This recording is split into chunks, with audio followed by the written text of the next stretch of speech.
At that moment मुझे ऐसा लगा कि ये फील्ड बहुत अच्छा है, तो he was angry on me. Orchid group of hotel में ये स्कैम हुआ था। ऑर्चिड ग्रुप ऑफ होटल का एक same to same website create किया गया, और जब वो ऑर्चिड होटल गए तब उनको मालूम पड़ा उनका बुकिंग ही नहीं है वहाँ पे। उनको पीछे से एक डंपर ने डैश कर दिया। At that moment I was shocked कि बस मैं भगवान से इतना ये करता हूँ कि उनको कुछ हुआ नहीं। तो आप अगर घूमने गए हो तो कौन सा तो साइट सीन रहेगा जो आपका चल नहीं रहा है। क्या आप आपका खुद का नाम डालने में स्पेलिंग मिस्टेक कर सकते हैं? हम लोग मुंबई में रहते हैं या फिर जो मेट्रो सिटीज़ में रहते हैं, हम लोग डेली का इतना भागम दौड़ी वाला काम करते हैं, हमेशा स्ट्रेस में रहते हैं, ठीक है। और आप हॉलीडे में भी जाके अगर स्ट्रेस लोगे तो आपका हॉलीडे क्या है?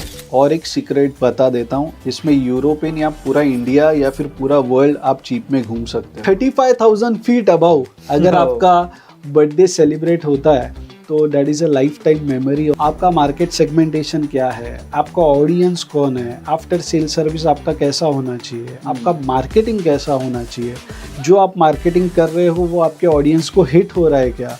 सो ये सब चीज़ों के ऊपर डिटेल हम लोग बात करते हैं, उनको ट्रेनिंग दे।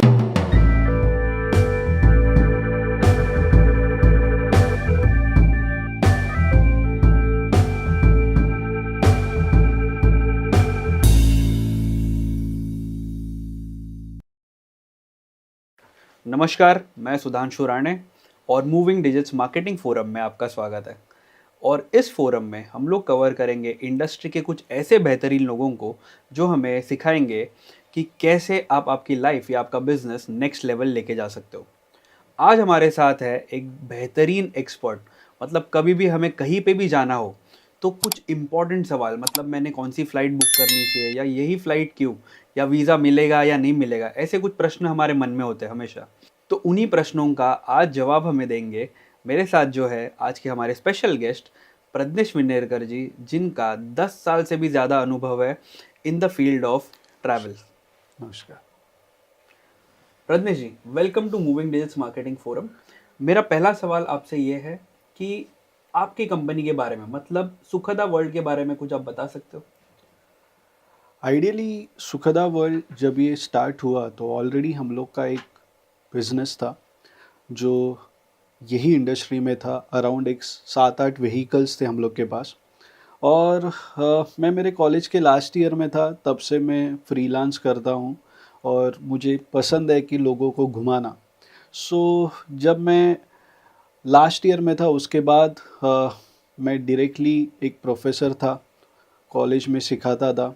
मैंने मेरा मास्टर्स कंप्लीट किया। एट दैट मोमेंट मुझे ऐसा लगा कि ये फील्ड बहुत अच्छा है, लेकिन at the same time I want teaching as a professor in college. So जब मैं बोर्ड का पेपर चेक कर रहा था यूनिवर्सिटी ऑफ बॉम्बे में, सो मैं चेक कर रहा था और वो टाइम पे एक साउथ इंडिया का जो हमारा टूर था वो गया हुआ था। छोटा ही टूर था, एज अ कपल टूर था। और जब मैं पेपर चेक कर रहा था तब मुझे मोबाइल ज़्यादा साथ में रखना अलाउड नहीं था। सो वो टाइम पे उनका जो साइट सीन था उसमें उनको और एक साइट सीन ऐड ऑन करके चाहिए था, और वो मुझे फ़ोन कर रहे थे। जब वो फ़ोन कर रहे थे तब मैं उठा नहीं पाया फ़ोन, क्योंकि मैं अंदर था। और जब मैं उठा नहीं पाया और जब मैं बाहर गया चेकिंग करके, तब मैंने उनको फ़ोन किया कि यस क्या हुआ बताइए। So he was angry on me, आपने फ़ोन क्यों नहीं उठाया, मैं आपको कब से फ़ोन कर रहा हूँ, अभी मेरे घूमने का टाइम भी निकल गया है। तो मैंने बोला यस सर क्या हुआ। सो उन्होंने बोला नहीं मुझे एडिशनल साइट सीइंग चाहिए था, और उन्होंने एक वर्ड यूज़ किया that change my mind set. वो ये वर्ड था कि मैं आपके भरोसे यहाँ पे आया हूँ, और अभी भी आप अगर मेरा फ़ोन ही नहीं उठाओगे तो मैं यहाँ पे क्या करूँगा। आई वॉज लाइक यस, ये तो बात सही है कि वो मेरे भरोसे कहाँ पे तो घूमने गया है, और अगर मैं फ़ोन ही नहीं उठाऊँगा तो कैसे चलेगा। सो दैट टाइम मेरा माइंडसेट चेंज हो गया कि यस अगर ये इंडस्ट्री में अगर हम लोग को काम करना है, सो आपको तो फ्री रहना पड़ेगा, आपको अवेलेबल रहना पड़ेगा, क्योंकि लोग आपके भरोसे जा रहे हैं। So that was the start कि मुझे ऐसा लगा कि सुखदा वर्ल्ड स्टार्ट करना चाहिए। सो फुल फ्लेज मैंने सुखदा वर्ल्ड सिर्फ स्टार्ट ही नहीं किया, उसके बाद मैंने ये भी सोचा कि अगर मैं भले ही कंपनी स्टार्ट करता हूँ, कल मैं अवेलेबल नहीं रहूँगा इसलिए मैंने फर्स्ट डे से ही सोचा कि मुझे टीम भी बनाना चाहिए। So this is how we started Sukhada world. Great. मतलब सुखदा वर्ल्ड में या हम लोग कोई भी बिजनेस की बात करें तो टीम का होना कितना ज़रूरी है, ये बहुत इंपॉर्टेंट है, राइट? सो मेरा एक सवाल आपसे ये है कि सुखदा वर्ल्ड ही क्यों? वाई द नेम सुखदा? देखिए, सुखदा वर्ल्ड सबको पता है कि सुखदा ये बेसिकली मेरे मॉम का नाम है। और जैसे हम लोग कहते हैं कि हम लोग लोगों को एक सुखद अनुभव देते, एक सुखद एक्सपीरियंस देते, तो ऑलरेडी मेरे मॉम के नाम में सुखदा था। एंड ऑलरेडी हम लोग ने जो कंपनी स्टार्ट किया था वो सुखदा के ही नाम से था। सो एट दैट मोमेंट मुझे ऐसा लगता है कि यही नाम मुझे कैरी फॉरवर्ड करना चाहिए, क्योंकि ये मेरे मॉम के नाम पे कंपनी है और मैं उसे चलाता भी हूँ वही हिसाब से कि कल मेरे मॉम के नाम पे कुछ आना नहीं चाहिए और सबको एक सुखद अनुभव हम लोग देना चाहते हैं, इसलिए सुखदा वर्ल्ड। ये बहुत ही अच्छा जवाब आपने दिया सर। मेरा अगला सवाल आपसे ये है कि इंडियंस को ट्रैवल बहुत अच्छा लगता है, स्पेशली इंटरनेशनल। राइट। तो कुछ आप ऐसे कोई डेस्टिनेशंस हमें बता सकते हो कि जहाँ पे हम लोग बहुत अच्छे से ट्रैवल करें और हमारी हॉलीडेज एंजॉय कर सकें? देखिए, डेस्टिनेशन तो बहुत सारे हैं, लेकिन इंडियंस जो आज हम लोग ट्रेंडिंग डेस्टिनेशन जिसे बोलते हैं इंटरनेशनल, अगर आप घूमना चाहते हो, सो वियतनाम बहुत ही ट्रेंडिंग है। लोग दुबई बहुत ट्रैवल कर रहे हैं, बहुत मतलब बहुत इंडियंस दुबई ट्रैवल करते हैं। धीरे धीरे इंडियन का एक जो थिंकिंग है या फिर जो ट्रैवल के बारे में सोच है वो थोड़ा चेंज होके now we are also move to Azerbaijan, we are also started travelling to Kazakhstan.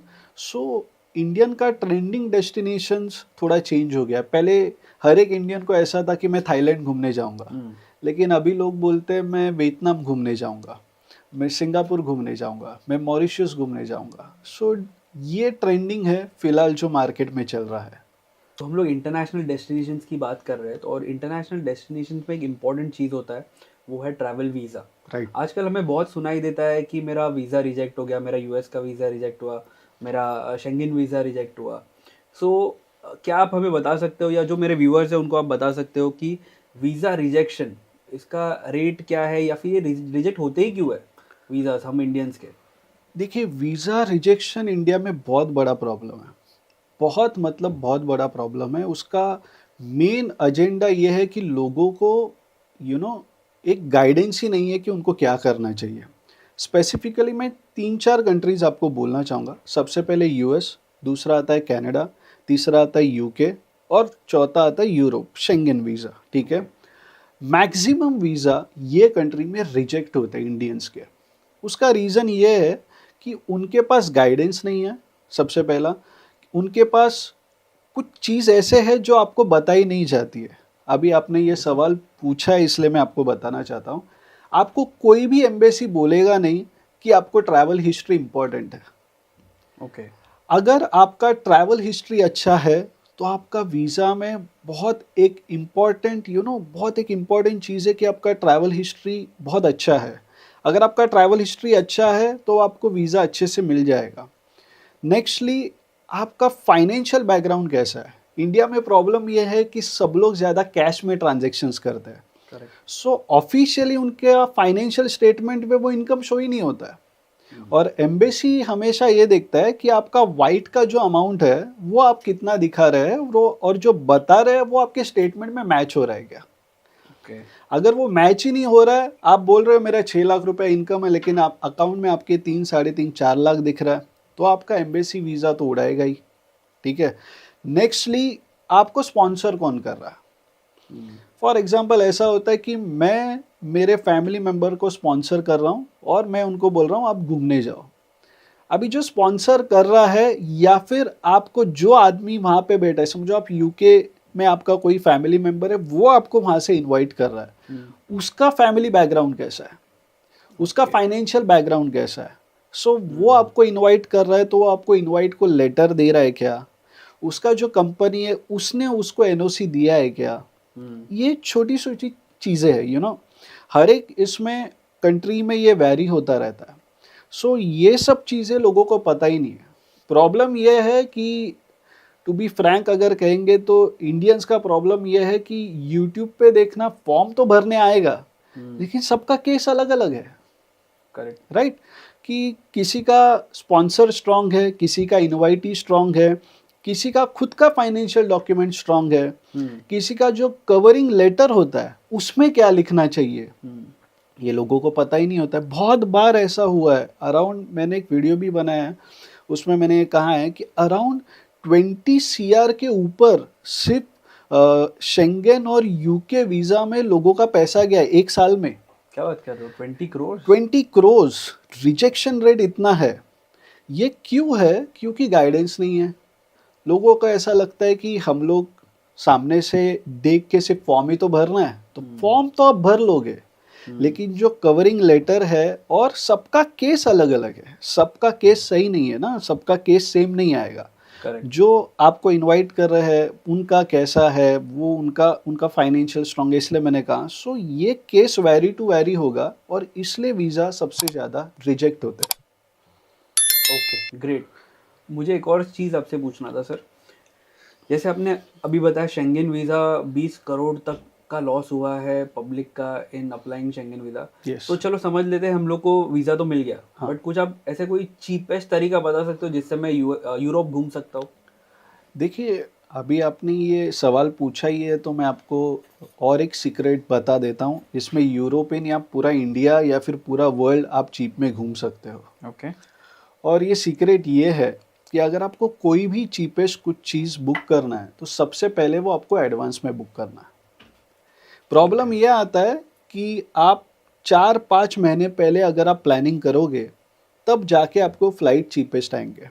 C land package cost हमेशा सेम ही रहेगा या फिर नियर बाय रहेगा, इतना कुछ मेजर फर्क नहीं गिरता है। दूसरा इंपॉर्टेंट बात है कि आप कौन से रूट से जर्नी ले रहे हो। मतलब आप आप गल्फ कंट्रीज से आपका फ्लाइट जा रहा है यूरोप, या फिर डायरेक्ट फ्लाइट जा रहा है, उसमें भी आपको चीपेस्ट फ्लाइट ढूंढना है। अब ये भी प्रॉब्लम है कि चीपेस्ट फ्लाइट तो मिल जाता है, लोग बुक भी कर देते हैं, लेकिन जो रूट में ट्रांजिट वीज़ा लगता है वो लोगों को पता ही नहीं है। तब वहां पे जाके इमिग्रेशन पे जाके उनको पता चलता है कि आप फ्लाई नहीं कर सकते। ऐसा बहुत बार हुआ है। सो चीपेस्ट बुक करने का ये है कि आपको प्री प्लान करना चाहिए। दूसरा इंपॉर्टेंट बात, आपको प्राइवेट व्हीकल से घूमना नहीं है, आप SIC में घूमिए। SIC का मतलब है सिट इन कोच।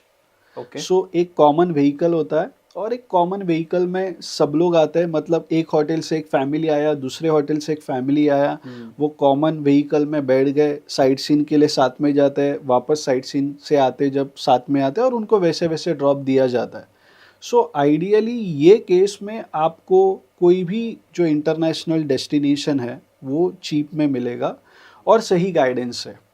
दूसरा इम्पॉर्टेंट बात है कि इसमें कुछ एयरलाइंस के स्पेशल फेयर होते हैं। वो स्पेशल फेयर अगर आपको मिल गया तो आपको आपका जो हॉलीडे का जो मेन कॉस्ट है एयरलाइंस का, वो आपका चीप आ जाएगा। Okay, great. सो वैसे आप चीप बुक कर सकते हैं। ओके, तो आपने कहा कि हम लोग खुद भी बुक कर सकते हैं।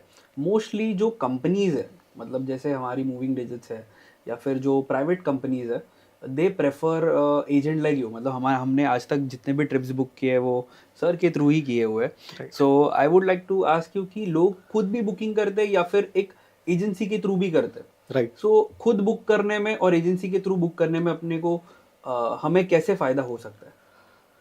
देखिए, मैं आपको एक चीज़ बताना चाहता हूँ कि अभी आपने कॉरपोरेट्स का जो टॉपिक निकाला है उसके ऊपर मैं आपको बताना चाहता हूँ कि जितने भी बड़े बड़े कॉरपोरेट्स हैं उनका अपना ट्रैवल डिपार्टमेंट है। ट्रैवल डिपार्टमेंट मतलब उनके ऑफिस में डिपार्टमेंट तो है, लेकिन वो आउटसोर्स है। ठीक है, मतलब उन्होंने उनके MD CEO मैनेजर जो रेगुलर घूमते रहते हैं उनका ट्रैवल डिपार्टमेंट आउटसोर्स किया है, क्योंकि उनका अमेंडमेंट बहुत फास्ट होता है।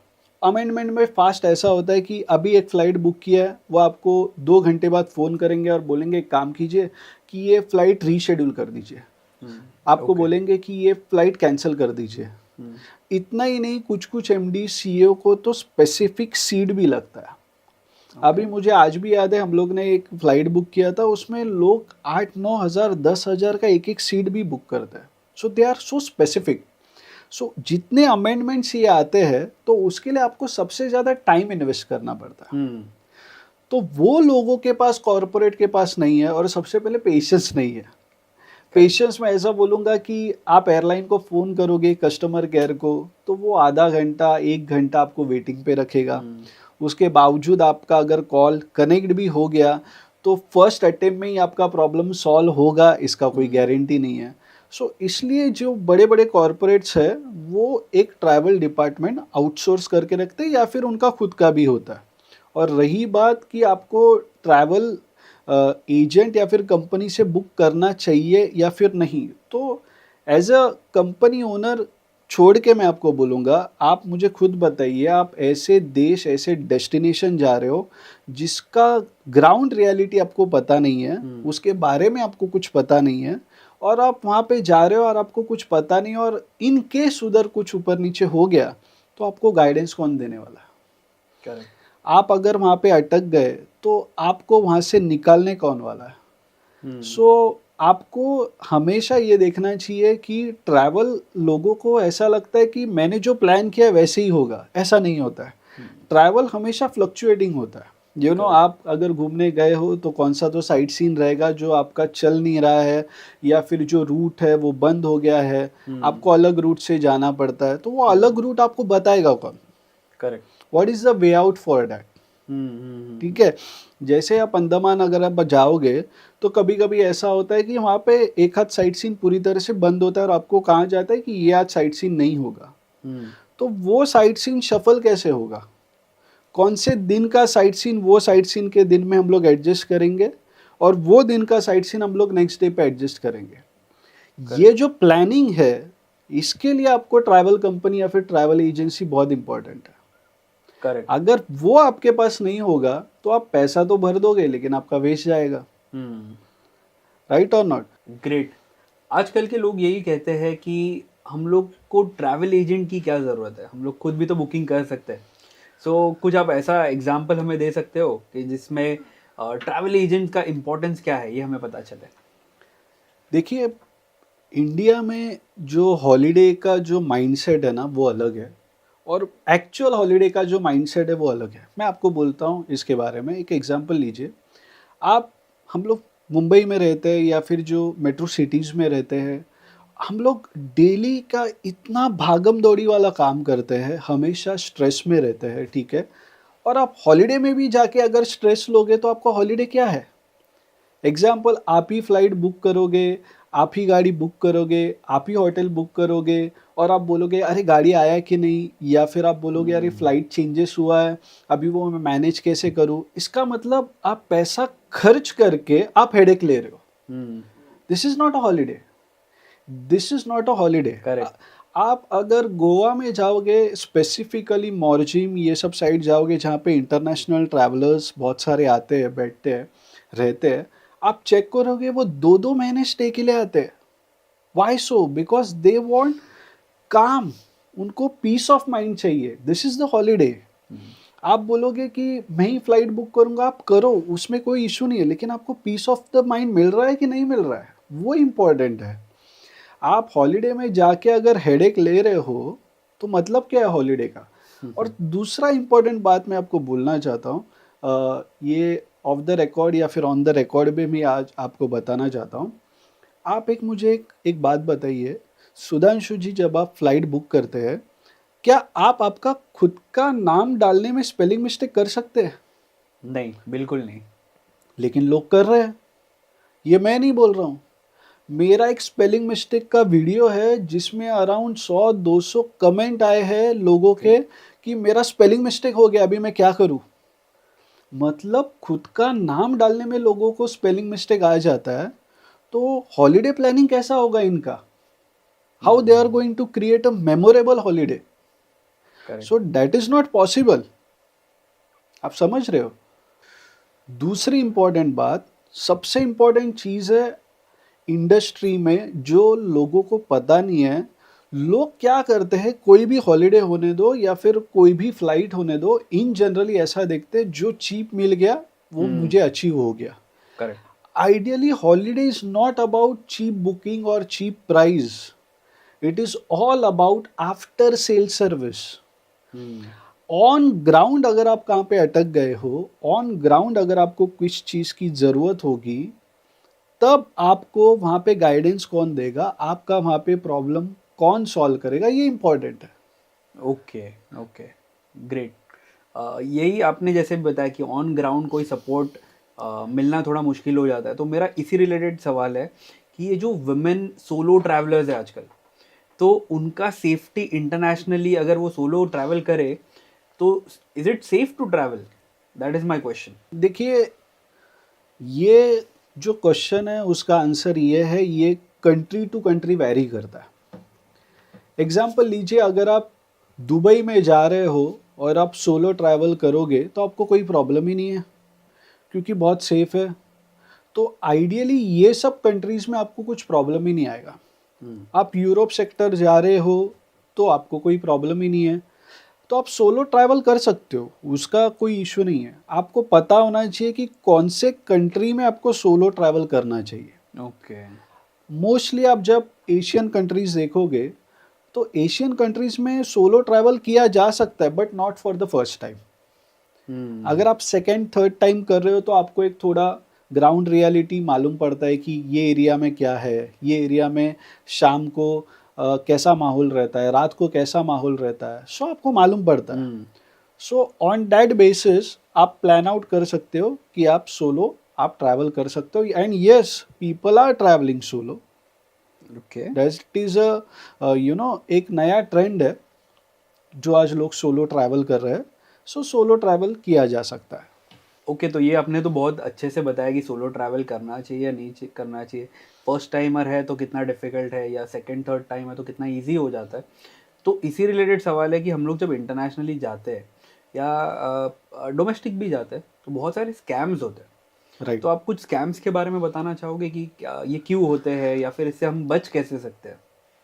देखिए, ये स्कैम के ऊपर तो हम लोग ने इतने सारे वीडियोस बनाए हैं कि आप सोच भी नहीं सकते। ये स्कैम इसलिए होते हैं, सबसे मेन जो चीज़ है स्कैम के लिए वो है चीप कॉस्ट। लोगों को सिर्फ यही देखना है कि मुझे चीप कॉस्ट मिल रहा है, तो आप बुक कर देते हो। आप बिलीव नहीं करोगे, ऑर्चिड ग्रुप ऑफ होटल में ये स्कैम हुआ था। इतना अच्छा ब्रांड है ऑर्चिड, छोटा तो करेक्ट। ब्रांड है नहीं। ऑर्चिड ग्रुप ऑफ होटल का एक same to same website create किया गया और ओ, अराउंड एक 2 लाख 2,20,000 की 30,000 का लोगों ने बुकिंग किया। और जब वो ऑर्चिड होटल गए तब उनको मालूम पड़ा उनका बुकिंग ही नहीं है वहाँ पे। ओ, ये कैसे पॉसिबल है? क्योंकि उन्होंने वो डील देखा जो ऑर्चिड होटल में सबसे चीप दे रहा था। हम्म, आप आप अगर आप लोकल ट्रैवल एजेंट के पास जाते हो या फिर उसे उसके पास इंक्वायरी करते हो, तब हम लोग 100 सवाल पूछते हैं। हम्म, आपका ऑफिस कहाँ पे है, आप अभी अवेलेबल है क्या, आपका हिस्ट्री क्या है, आपने क्या काम किया है। लेकिन आप एक ऑनलाइन वेबसाइट के ऊपर जिसका आपको ऑफिस कहाँ पे ये नहीं पता है, उसका कस्टमर केयर नंबर चल रहा है कि नहीं चल रहा है ये भी नहीं पता है, लेकिन आप उसके ऊपर ट्रस्ट कर सकते हो क्योंकि वो आपको सिर्फ चीप डील दे रहा है। आप और ऐसा मान भी लेते हैं कि फ्रॉड हो भी गया एग्जाम्पल, तो क्या आप वो स्टेट में या फिर वो कंट्री में उससे झगड़ने के लिए या फिर पैसा वापस लेने के लिए जाओगे? नहीं नहीं, जाएंगे। पॉसिबल ही नहीं है। पॉसिबल ही नहीं है। हम लोग बोलेंगे यार उतना जाने के लिए जो खर्चा है वो और एडिशनल लगेगा, उससे अच्छा हम लोग बोलते हैं ये फ्रॉड हो गया, ये एक्सेप्टेड। और फिर हम लोग सोशल मीडिया के ऊपर आते हैं और बोलते हैं मेरे साथ फ्रॉड हो गया, ये इंडस्ट्री में फ्रॉड है, ये इंडस्ट्री में सभी लोग ऐसे हैं जो फ्रॉड करते हैं। आइडियली ऐसा नहीं है। बहुत सारे अच्छे ट्रैवल कंपनीज है जो इतने साल से मार्केट में है, जो अच्छा सर्विस देते हैं, they are known for their service. But आपको ऐसा लगता है यार वो महंगा है, आप फ्लाइट बुक करते हो ऑनलाइन। मैं खुद बोलता हूँ मेरा खुद का ऑनलाइन कंपनी है, या फिर बहुत सारे अच्छे लोग भी ऑनलाइन। लेकिन आप, मैंने वही कहा कि आफ्टर सेल सर्विस देखो कौन आपको अच्छा दे रहा है। अगर आपने फ्लाइट बुक किया, आपको रीशेड्यूल करना है, तो आपको सपोर्ट मिल रहा है क्या? करेक्ट। अगर आपने फ्लाइट बुक किया है, आपने फ्लाइट कैंसिल किया है, तो कैंसिल करने के बाद कितने जल्दी आपको आपका रिफंड मिलता है, वो इम्पोर्टेंट है। तो ये सब चीज़ सबसे इम्पोर्टेंट है। सो आप ये जो स्कैम इंडिया में हो रहे हैं वो इसलिए हो रहे हैं कि लोगों को सिर्फ एक ही चीज़ सर्च आउट करना है कि मुझे चीप कहाँ पे मिल रहा है। So correct. जितना आप चीप ढूंढने जाओगे उतना आपके साथ स्कैम होने का चांसेस सबसे ज़्यादा है। मैं ऐसा नहीं बोलूँगा कि चीप ढूंढने जाओगे तो स्कैम ही होगा, लेकिन ज़्यादा आप चीप ढूंढने जाओगे तो मैक्सिमम जितने भी स्कैम्स हम लोग ने स्टडी किए वो यहाँ से ही आए हैं। ओके, ये आपने बहुत ही अच्छा जवाब दिया इसका। अभी मैं आपको ये पूछ रहा हूँ कि अगर हम लोग ऑनलाइन के बारे में ऑनलाइन की बात कर रहे हैं, जहाँ पे ऑनलाइन में हम लोग सर्च करते हैं, एक अलग वेबसाइट निकलती है। ऑनलाइन जब आया ही नहीं तो अभी एआई भी आ गया है। तो आपके फील्ड में भी एआई आया है क्या, और एआई की वजह से क्या फ़र्क पड़ा है ट्रैवल इंडस्ट्री में? देखिए, एआई की वजह से ट्रैवल इंडस्ट्री में फ़र्क ज़रूर पड़ा है और होगा भी। हमारे ट्रैवल में बेसिकली 2 मेन पार्ट है। एक होता है प्री सेल्स, एक होता है आफ्टर सेल्स। सो जो प्री सेल्स है, उसमें आप देखोगे कि एआई बहुत ज़्यादा काम करेगा। एग्ज़ाम्पल लेते हैं, जैसे कि आइटिनरी आपको बनाना है, ठीक है? वो आपको अच्छे से मालूम पड़ेगा कि कैसे आइटिनरी बनाना है। एग्ज़ाम्पल लेते हैं, आपके पास आपने चैट जीपीटी पे डाल दिया कि मेरे पास 5 नाइट 6 डेज़ है, आप मुझे एक आइटिनरी अच्छे से प्लान करके दो। तो वो आपको प्रॉपर आइटिनरी सब बना के भी दे देगा। ये सब एआई आपको करके देगा। ये फ्यूचर में भी आएगा और अभी भी ये सब हो रहा है, उसमें कोई इशू नहीं है। अभी ये जो एआई है ये आफ्टर सेल सर्विस में आपको इतना इतना इम्पोर्टेंस नहीं देगा। ये प्री सेल्स में आपको ज़्यादा इम्पोर्टेंस देगा। एग्जाम्पल की आइटनरी बनाई, ये सब तो मैंने बोला। अभी आफ्टर सेल सर्विस जो है उसका मैं आपको इतना अच्छा एग्जाम्पल देता हूँ कि अभी एक लास्ट वीक में हम लोग को एक फ़ोन आया था और वो फ़ोन ऐसा था कि आप सिंगापुर टूर करते हैं क्या? तो हम लोग ने बोला यस हम लोग करते हैं। तो मैंने उनको पूछा, मतलब हमारे जो एम्प्लॉई है उन्होंने उनको पूछा कि आपको कभी ट्रैवल करना है? तो उन्होंने बोला मुझे ट्रैवल नहीं करना है, मैं सिंगापुर जाके आई हूँ। तो मैंने बोला ठीक है, फिर आप जाके आए तो फिर क्यों कॉल किया है? मैं सिंगापुर जो गई थी उसमें मेरा आईफ़ोन रह गया है, तो क्या आप मुझे वापस वो आईफ़ोन लाके दे सकते हो? तो मैंने बोला कि आपने जहाँ से टूर किया था वहाँ पे आप कॉल कीजिए। तो उन्होंने बोला कि मैंने किसी ट्रैवल एजेंसी से टूर नहीं किया था, मैंने खुद से टूर किया था। सो एट दैट मूवमेंट जो भी आपने सिंगापुर का टूर लिया है, ऑन एन एवरेज आपका 80,000 से 1 लाख रुपया तो एक आदमी के लिए आराम से जाएगा सिंगापुर घूमने के लिए। आप 4 लोग घूमने गए थे, सो आपका 4 लाख रुपया आपने अगर उसमें स्पेंड करने के बावजूद आपका मोबाइल रहने के बाद आपको वो एक सिंपल कुरियर नहीं कर सकता है, तो फिर क्या मतलब है? फिर ये एआई ये जो हमारे इंडस्ट्री में है वो प्री सेल्स में सबसे ज़्यादा काम करेगा। और जैसे मैं हमेशा बोलता हूँ कि हमारे इंडस्ट्री में आफ्टर सेल सबसे इम्पॉर्टेंट है। सो आफ्टर सेल जिसका अच्छा है या फिर आफ्टर सेल्स में जो स्ट्रांग है वो ट्रैवल कंपनी या फिर जो एआई है वो आफ्टर सेल्स में ज़्यादा काम नहीं करेगा। करेक्ट करेक्ट, बहुत ही अच्छे से आपने एक्सप्लेन किया। मुझे अभी एक रीसेंट जो केस हुआ है उसके बारे में भी अगर आप कुछ बता सकते हो। जैसे इंडिगो का केस हुआ जिसमें बहुत सारे वीडियोस हमें सोशल मीडिया पे देखने मिले। तो आपने वो सिचुएशन को कैसे हैंडल किया, या आपके पास ऐसा कुछ केस आया क्या रिलेटेड टू इंडिगो एयरलाइंस? देखिए, इंडिगो ये जो केस हुआ है ना, ये तो मुझे ऐसा लगता है कि आप सबने देखा है। There was so much sentiments कि किसी की मॉम ऑफ हो गई है लेकिन उसको फ्लाई करने नहीं मिला, ये सब मिला। लेकिन भगवान की कृपा है हमारे हमारे ऊपर, मैं ऐसा कहूँगा कि हमारे जितने भी इंडिगो के फ्लाइट्स थे वो फ्लाई हुए। और सबसे इम्पोर्टेंट हम लोग का ये मेरे ख्याल से 5 या फिर 6 को ये इशू हुआ था, हमारा 7 या फिर 8 को एक फ्लाइट था क्लाइंट का, वो फ्लाई हुआ। और उसके बाद के भी जो फ्लाइट्स थे 9 को था, 10 को था, 12 को था, वो भी फ्लाई हुआ। अभी इंडिगो में ये जो इशू आने के बावजूद हम लोग का फ़्लाइट कैसे फ्लाई हुआ? सो ट्रैवल कंपनीज़ हमेशा एयरलाइंस के साथ कम्युनिकेशन में सबसे ज़्यादा रहते हैं। तो उनको मालूम पड़ता है कि ये फ़्लाइट फ्लाई होने वाला है, नहीं होने वाला है। अभी ये इंडिगो का जो इशू हुआ, उसमें सबसे मेजर इशू उनका हुआ जिन्होंने खुद से फ़्लाइट बुक किया था। अभी उनका इशू क्या हुआ मैं बोलता हूँ।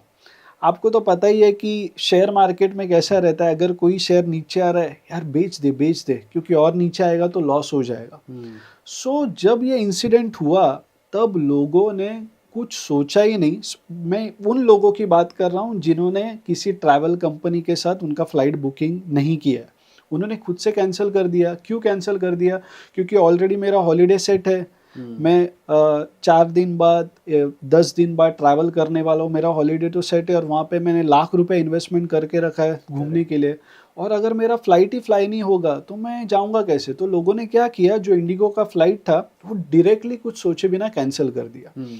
अब प्लस पॉइंट ये था कि इंडिगो ने पैसा तो सब कुछ दे दिया, दैट वाज ट्रू, बट ये प्रॉब्लम हो गया, आप न्यूज़ भी देख सकते हो कि आपने जो 2-3 महीना पहले जो इंडिगो का फ्लाइट जो फेयर में बुक किया था, आपको दूसरे एयरलाइन में स्पाइस जेट, एयर इंडिया का सब लोग ने जब फ्लाइट बुक किया, आपको वो फेयर महंगा गया। बराबर है, आपको वो फेयर महंगा गया, आपने सोचा नहीं। क्यों नहीं सोचा? क्योंकि आपको मालूम था कि मेरा तो हॉलीडे सेट है तो मुझे तो फ्लाई ही करना है। तो उन्होंने ज़्यादा पैसा दे के हॉलीडे बुक किया, मतलब जो फ्लाइट था उनका बुक किया, ठीक है। लेकिन प्रॉब्लम कब हुआ? जब उनका ट्रैवल डेट आया तब मालूम पड़ा जो फ्लाइट में उन्होंने इंडिगो का बुकिंग किया था वो तो फ्लाइट फ्लाई हो रहा है। सो दैट वाज द इशू। यहाँ पे गाइडेंस सबसे इम्पोर्टेंट था। दैट वाज अ फियर कि मैंने इसलिए आपको एग्जांपल दिया, शेयर मार्केट में कैसा कोई शेयर नीचे आ गया, बेच दो यार और नीचे आएगा। सो पीपल वर लाइक, अरे मेरा हॉलीडे यार बेच दो, मतलब ये फटक से कैंसिल कर दो, नया फ्लाइट बुक करो।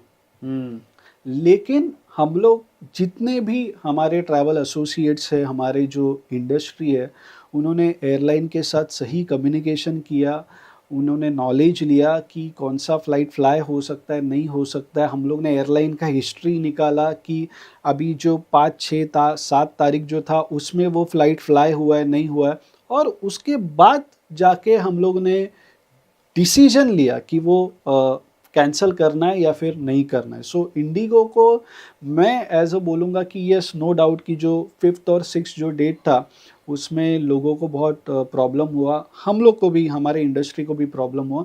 लेकिन जो फियर में जो लोगों ने फ्लाइट कैंसिल कर दिया, that was a biggest issue और that was a major loss. इसके लिए गवर्नमेंट ने बाद में air India, spice jet, Akasa air, उनको बोला गया कि आप फेयर ज़्यादा बढ़ा नहीं सकते हो, और उन्होंने फेयर कैप डाला क्योंकि फेयर इतना हो गया था। लेकिन प्रॉब्लम ये था तब तक लोगों ने फ्लाइट कैंसिल करके ऑलरेडी बुकिंग कर दिया था। Correct. So that was a major loss. ये बहुत ही अच्छे से आपने एक्सप्लेन किया ये चीज़ को। एक मेरा थोड़ा एक अलग सवाल है अभी आपसे कि हम लोग हमेशा कहते हैं कि जो रेगुलर डेस्टिनेशन जैसे दुबई है या फिर हम लोग सिंगापुर है, यहाँ पे बाली है, थाईलैंड है, ये रेगुलर डेस्टिनेशन लोग हैं। क्या आप कुछ हमारे व्यूअर्स को बता सकते हो कि ऐसे कुछ डेस्टिनेशन है जिसे हम ऑफ बीट बोलते हैं, ऑफ बीट इंटरनेशनल या डोमेस्टिक डेस्टिनेशंस जो इंडियंस ने ट्रैवल करना चाहिए, इसका कुछ आप बता सकते हो हमें? देखिए, आइडियली ऑफ बीट ये जो कंसेप्ट है वो ऐसा है कि लोगों को ऑफ बीट इसलिए ट्रैवल करना होता है क्योंकि उनको भीड़ में नहीं जाना है, उनको क्राउड में नहीं जाना है, उनको ज़्यादा क्राउडेड साइट सीन नहीं चाहिए। करेक्ट। रही बात, इंडिया में ऐसे बहुत सारे ऑफ बीट और बहुत अच्छे डेस्टिनेशन हैं जो लोगों ने अभी तक एक्सप्लोर ही नहीं किए। मैं आपको एक एग्जांपल देता हूँ। आप साउथ इंडिया में जाओगे, आपने बेकल एक्सप्लोर नहीं किया होगा, आपने चिकमंगलुर एक्सप्लोर नहीं किया होगा। आप अगर नॉर्थ में जाओगे तो हम लोग को सिर्फ स्पीति वैली पता है, सो स्पीति वैली आपको एक्सप्लोर करना चाहिए। अगर आप सिक्किम में जाओगे तो आपने लाचुन, लाचेन एक्सप्लोर किया है क्या? अभी हाल ही में हम लोग ने एक राजस्थान में आप देखोगे कि जवई करके एक ये है जिसे इंडिया का मसाई मारा कहा जाता है, आपने एक्सप्लोर किया है क्या? सो रेगुलर जो डेस्टिनेशन है वो रेगुलर होने के बावजूद आप, हम लोग जैसा हम लोग बोलते हैं कि ये मेरा सेकंड होम है, वैसे आप सेकंड टूर वही डेस्टिनेशन का कर सकते हो। आपने अथिरेपल्ली वाटरफॉल देखा है क्या? ये ऐसे डेस्टिनेशन हैं जो रेगुलर नहीं है, जहाँ पे आपको ज़्यादा क्राउड नहीं मिलेगा। इंटरनेशनल में आप जाओगे तो आपने, वियतनाम तो सब लोग ही करते हैं, अभी मैंने आपको कहा, लेकिन वियतनाम के साथ कंबोडिया आपने किया है क्या? राइट, आपने फिलीपींस किया है क्या? राइट? ऐसे इंटरनेशनल में भी अलग अलग डेस्टिनेशन है जो आपको ऑफ बीट, मतलब हम लोग उसे कह सकते हैं कि ऑफ बीट है क्या, क्योंकि यहाँ पे ज़्यादा क्राउड नहीं है, बहुत कम लोगों को ये पता है और वो देखने के लिए भी बहुत अच्छे है। सो मैं लोगों को बोलूँगा आप ये भी एक्सप्लोर कीजिए। लोगों को ऐसा लगता है कि मैंने, जैसे कि मैंने कहा कि केरला मेरा हो गया है, लेकिन मैंने जैसा अभी कहा, अगर कोई सफारी का जिसको बहुत अच्छा लगता है, सो हम लोग महाराष्ट्र में हमारे जो ताडोबा है, सबको मालूम है, करेक्ट। सब लोग ने वो किया है। हम्म। लेकिन क्या आपने दूसरे जो सफारीज है जो बहुत ही आउटस्कर्ट में है, जो बहुत सबको ज़्यादा नहीं पता है, क्या आपने वो सफारी एक्सप्लोर की है? मैं आपको कहूँगा वो भी आप सफारी एक्सप्लोर कीजिए, ताकि आपको मालूम पड़ेगा कि वर्ल्ड क्या है, आप अच्छा एक्सप्लोर कर सकते हो। और इसके अलावा इनक्रेडिबल इंडिया जो है हमारा, वो आप सबसे ज़्यादा एक्सप्लोर करो। ग्रेट। मेरा अगला सवाल आपसे ये है कि कुछ जैसे हम लोग ऑफ बीट भी गए या हम लोग हमारे जो रेगुलर डेस्टिनेशन है वहाँ पे भी जाते हैं, लेकिन वहाँ पे कुछ होटल्स होते हैं जैसे जो ब्रांडेड होटल्स हम जिनको बोलते हैं, जैसे फॉर एग्जांपल ताज होटल्स है, ओबरॉय होटल्स है, मैरियट्स है। इनका कॉस्ट बहुत ज़्यादा होता है as compared to the regular hotels. जैसे अगर मुंबई में मैं ताज अगर बुक करने जाऊँ तो पर night cost is more than 20,000 rupees. So इसके बारे में आप कुछ कहना चाहोगे? देखिए, मैं ऐसा कभी नहीं कहूँगा कि ये सब होटल्स का जो कॉस्ट है वो प्रीमियम रेंज से, या फिर आप जिसे बोल रहे बहुत ज़्यादा है। हम्म। सी आप एक सोचिए, ये होटल में हॉस्पिटैलिटी है ना, बहुत अलग लेवल का होता है। करेक्ट। ये लोग लग्जरी का, जो आप सोच रहे हो कि ये लग्जरी का पैसा नहीं लेते, ये हॉस्पिटैलिटी का पैसा लेते हैं। मैं आपको एक एग्जांपल देना चाहूँगा कि आगरा में एक 5 स्टार कैटेगरी का होटल था। ये लाइव इंसिडेंट है जो मैं आपके साथ शेयर कर रहा हूँ। मुझे एग्जैक्ट होटल का नाम नहीं पता है, लेकिन विलास करके कोई तो होटल था, 5 स्टार प्रॉपर्टी करके एक होटल है। सो वहाँ पे हस्बैंड वाइफ और जो उनका छोटा बच्चा था वो वहाँ पे स्टे के लिए गया था, और वहाँ से वो निकले और बाय रोड वो जयपुर जा रहे थे। वो जो फैमिली था वो जयपुर जा रहा था। सो बीच में ही जब वो आए, तब उनका जो बेटा था वो रोने लग गया। तो उसके माँ बाप पूछते क्या हुआ, तो वो बोलता है कि मेरा जो खिलौना था जो मुझे बहुत अच्छा लगता था वो होटल में रह गया। हम्म। सो उसके डैड ने बोला अरे उसमें क्या है, it is okay, you can, मतलब हम लोग नया ना ले ले सकते। लेंगे। लेकिन उन्होंने बोला वो बच्चा बहुत ये कर रहा था, बहुत रो रहा था, नहीं मुझे वो बहुत ही अच्छा लगता है और मुझे वो चाहिए, तो वो रोने ही लग गया। सो अभी हम्म। बच्चा इतना रो रहा था, इसमें डैड ने होटल को कॉल लगाया और कॉल लगा के बोला कि मेरा ऐसा ऐसा जो एक छोटा जो खिलौना है मेरे बच्चे का, वो रह गया है, तो आप चेक कर सकते हैं क्या? तो होटल ने बोला ठीक है सर, हम लोग आपको चेक करके वापस कॉल बैक करते हैं। तो आधे घंटे बाद उनको कॉल आता है और उनको कहा गया कि यस, ये जो आपके जो बच्चे का जो चीज़ रही है वो हमारे हम्म। पास मिल गई है। आप आपका एड्रेस दे दीजिए, मैं आपको भेज देता हूँ। उन्होंने एड्रेस ले लिया और एक 4 दिन बाद 5 दिन बाद जो भी है उनके घर पे वो उसका जो खिलौना था वो आ गया। आप बिलीव नहीं करोगे, वो खिलौने के साथ क्या आया आपको पता है? वो खिलौने के साथ वो बच्चा जहाँ-जहाँ होटल में वो खिलौना लेके घूम रहा था, हम्म। वो होटल ने वो चीज़ का फ़ोटोज़ निकाला और वो फ़ोटोज़ प्रिंट करके एज़ अ मेमोरीज़ उसको दिया। वाओ। कि ये जो मेमोरीज़ है, आप बोल रहे हैं कि ये जो खिलौना है हमारे होटल में रह गया, तो ये जो मेमोरीज़ है, वो हम लोग आपको देना चाहते हैं जो हमारे होटल में आपने स्पेंड किया है। Hmm. So this is the thing, ये सब चीज़ का कॉस्टिंग क्यों ज़्यादा है? दे आर नॉट, आपको लग रहा है कि वो लग्ज़री सेल कर रहे हैं, नहीं वो हॉस्पिटैलिटी सेल कर रहे हैं।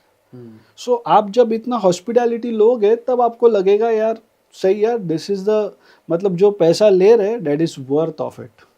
और हमारे होटेलियर्स जो ब्रांड्स है जैसे कि Taj, so these are the things हम लोग उससे सीखते हैं, बाकी के लोगों ने भी इससे सीखा है। बेस्ट होटेलियर या फिर बेस्ट हॉस्पिटैलिटी का अवार्ड भी उनको मिला है, तो यस। उतना कॉस्ट तो वो ज़रूर लेंगे ही।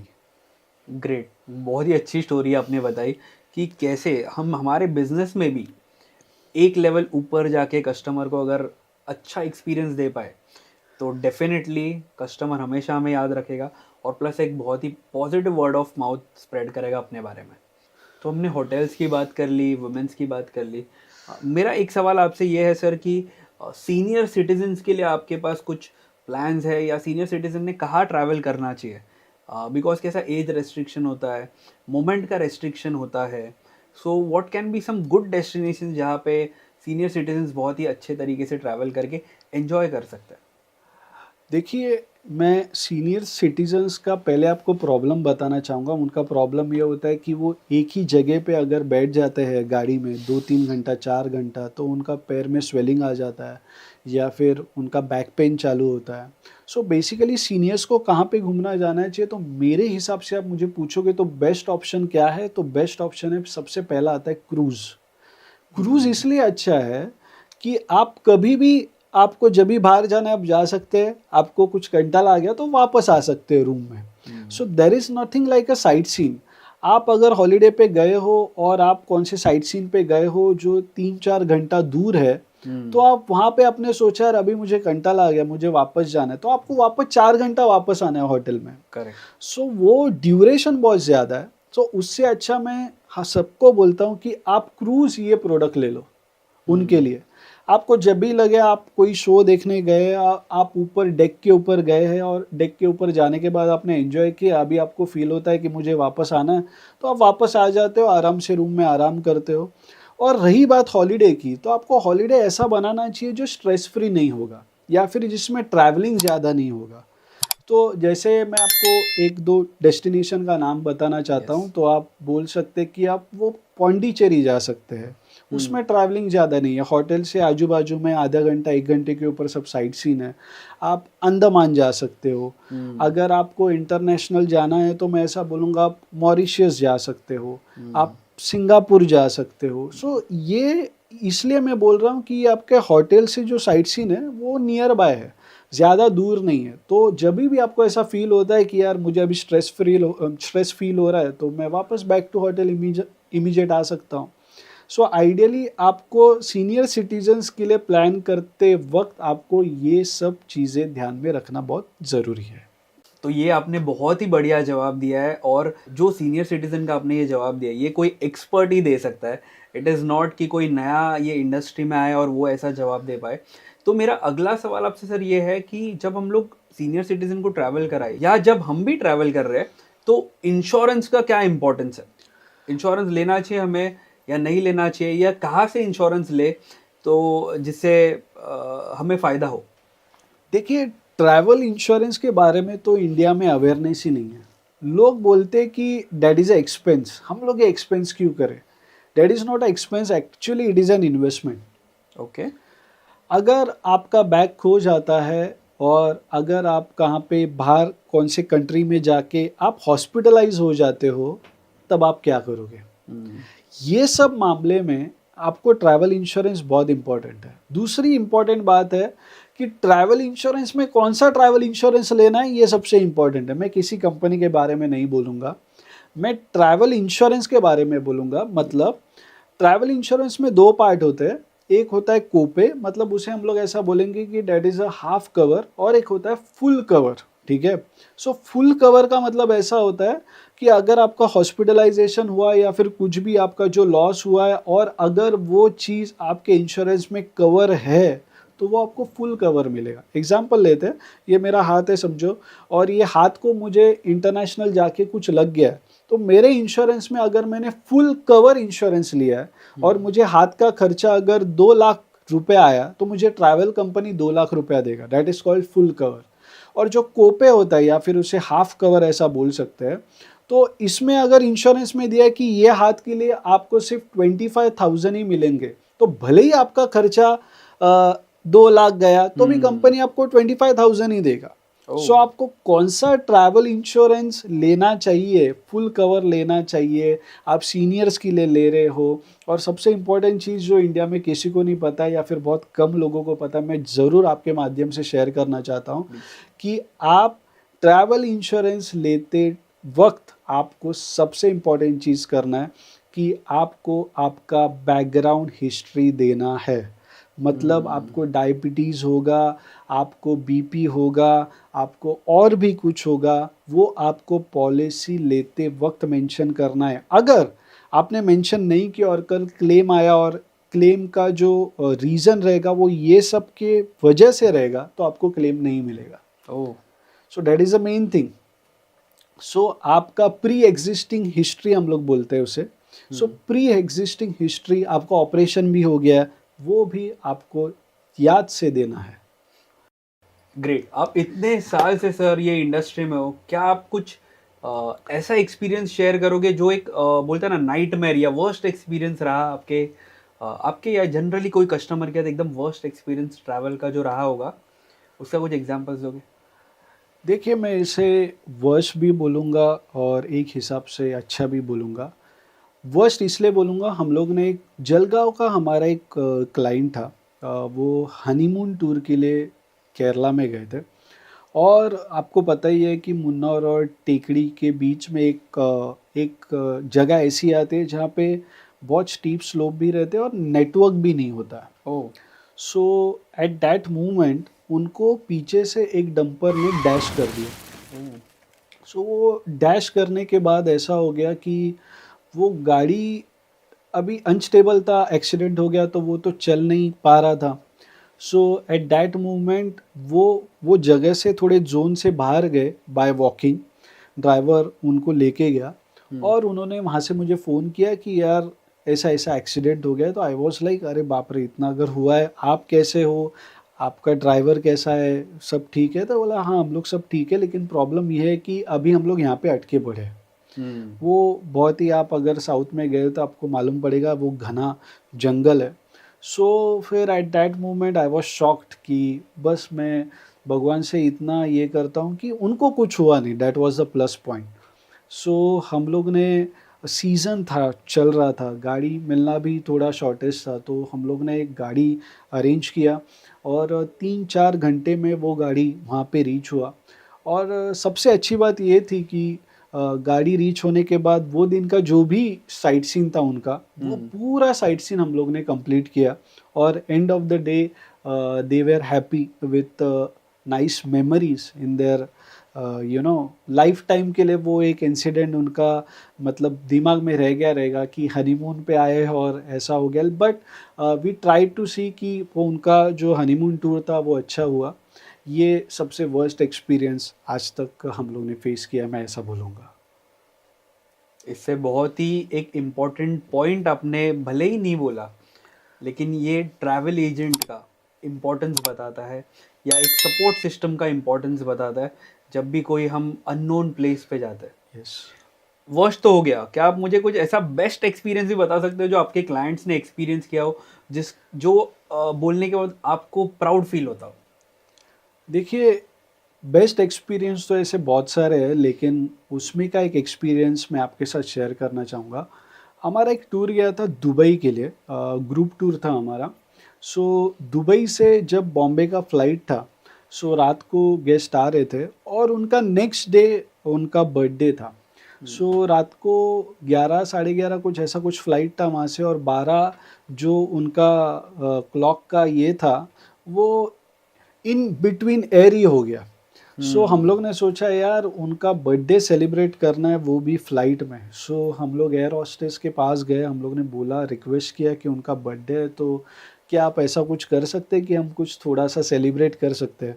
सो दे सपोर्ट अस। हम लोग ने, आप ऐसा सोचिए कि हम लोग बहुत सारे 5 स्टार 4 स्टार में बर्थडे सेलिब्रेट करते हैं, लेकिन आप 35,000 फीट अबव अगर आपका बर्थडे सेलिब्रेट होता है तो that is a life time memory. और हमारे साथ इंडिगो के एयर होस्टेस वो भी थे और उन्होंने हमारे साथ वो बर्थडे सेलिब्रेट किया। ये एक अच्छा एक्सपीरियंस था। दूसरा अच्छा एक्सपीरियंस था, हम लोग ने एक टूर बुक किया था, हमारे हनीमून कपल था उनके लिए।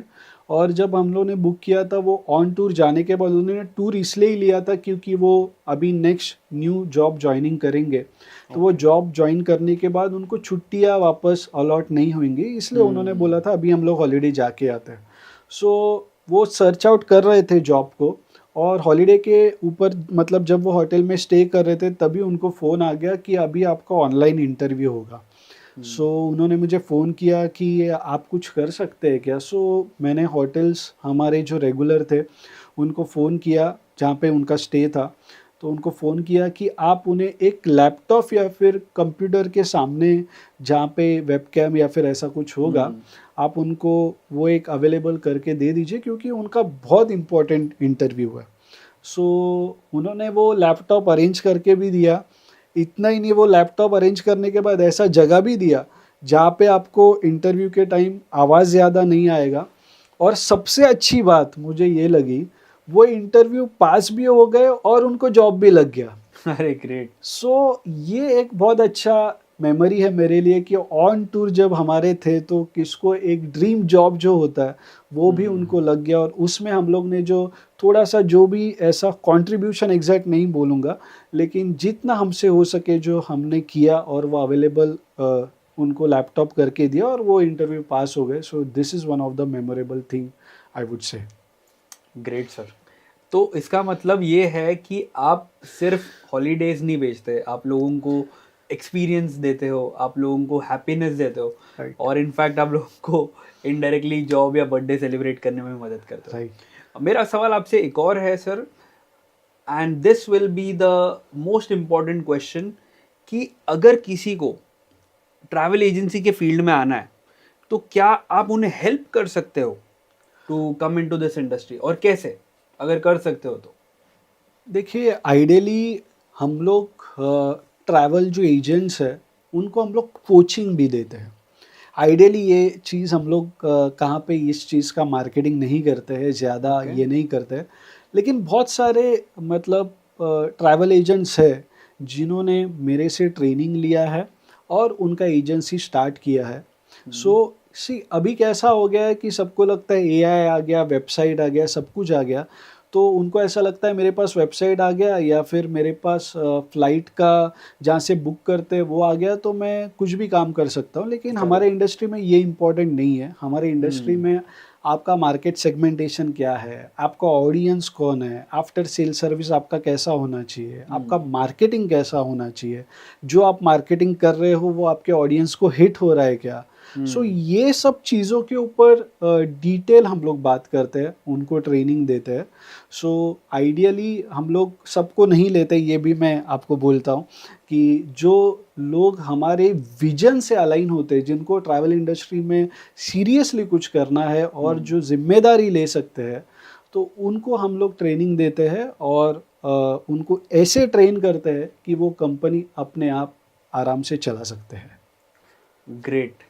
सो आई होप कि आपने ये पॉडकास्ट एंजॉय किया होगा और आपको कुछ इससे सीखने मिला होगा, right from how to book tickets, या कहाँ से आपको एक अच्छा ऑप्शन मिलेगा, कौन से कंट्री सेफ है, ऐसे हमने बहुत सारे सवालों पे बात की है। और अगर आपने ये एंजॉय किया है तो सब्सक्राइब ज़रूर करें, और अगर आपको प्रज्ञेश सर से कनेक्ट रहना है, who is from Sukhada world, तो मैं उनका डिटेल्स डिस्क्रिप्शन में दे दूंगा। सो चेक करो, सब्सक्राइब करो, और ऐसे ही अमेजिंग स्टॉलवर्ड्स के बारे में जानना है तो हमसे जुड़े रहे।